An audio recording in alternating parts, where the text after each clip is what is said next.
بعض النشطاء احمد جمعه، محمد عواد وغيرهم.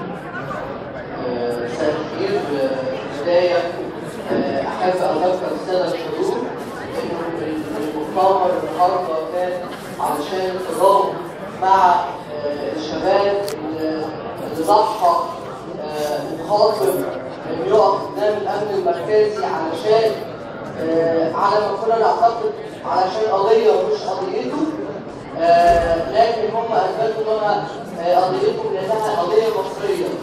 الشباب اللي وقفوا علشان ما عجبهمش اللي حصل في كنيسه القديسين من استشهاد 27 مواطن علشان كانوا بيصلوا.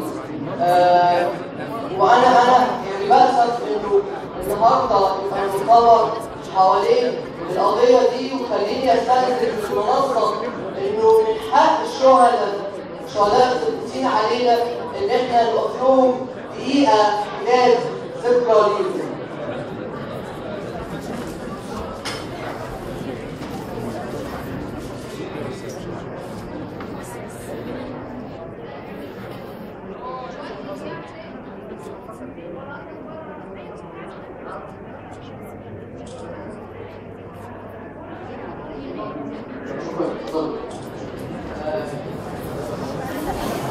اللي حصل في كنيسة مسرة زي ما بيقولوا الزملاء أصدقائنا اليساريين، ازاي الشارع يغير وعي الجماهير، وازاي الشارع غير وعينا احنا كنشطاء أقباط تجاه القضية المصرية.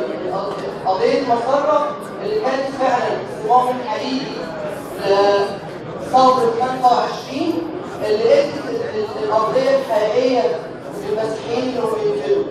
انا بشكل سريع هقول مشاهد اللي حصل في مسرة ودوران شبرا.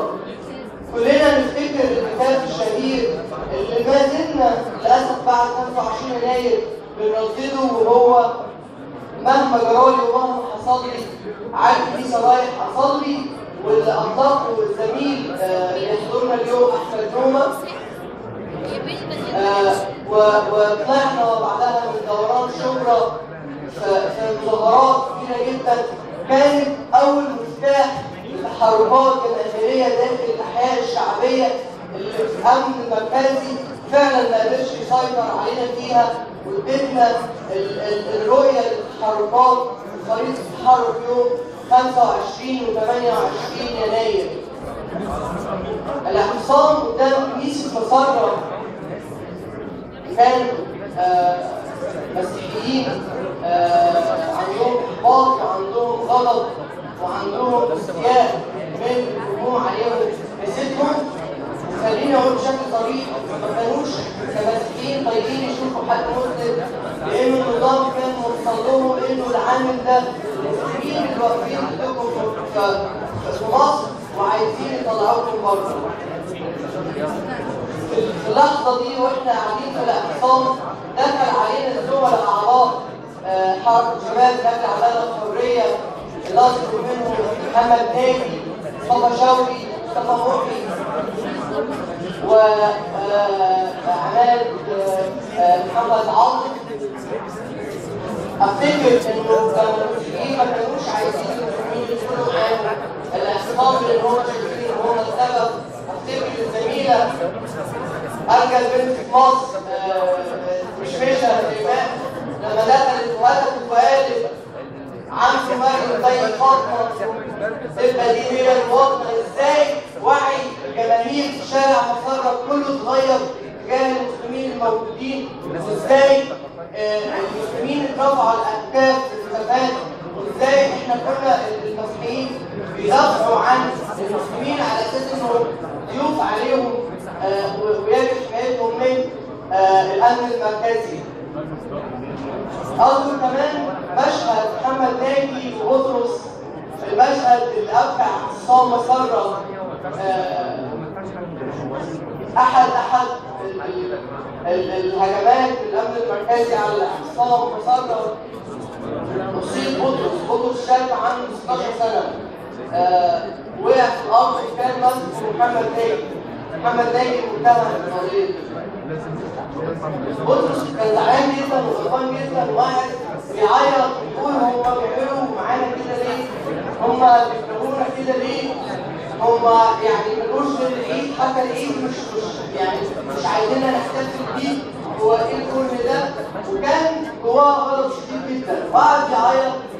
وفجأة لقينا محمد ناجي قاعد بيعيط معاه واللي جنب محمد ناجي بعدها بشوية بيعيط معاه. وبعد ما خلص بطرس غضبه فراح سأل اللي سنده قال له انت اسمك ايه؟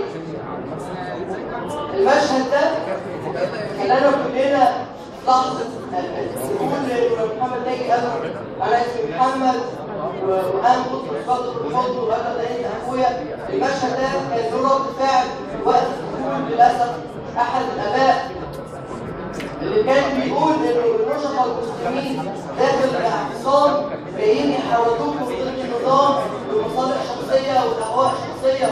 اذكر بطرس لما كان بيدافع عن محمد ناجي قدام ابو كان يقول ده ابن خالتي وجاي يدافع عننا.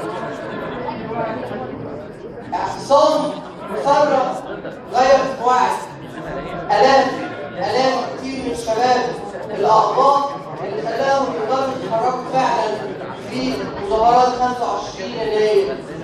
بعد ما خرجنا من الاعتصام أخ الشهيد صديق مينا مليان وهو بيحتاج كان بيجري فرحان يروح للنبي عبد المعطي قال لي عبد المعطي ولا الشرطي يقول له الحلم قرب قوي يا ايمن خلاص الحلم على الابواب كان يوصل الثوره وايمن سحب وقال له لا لسه بدري قوي.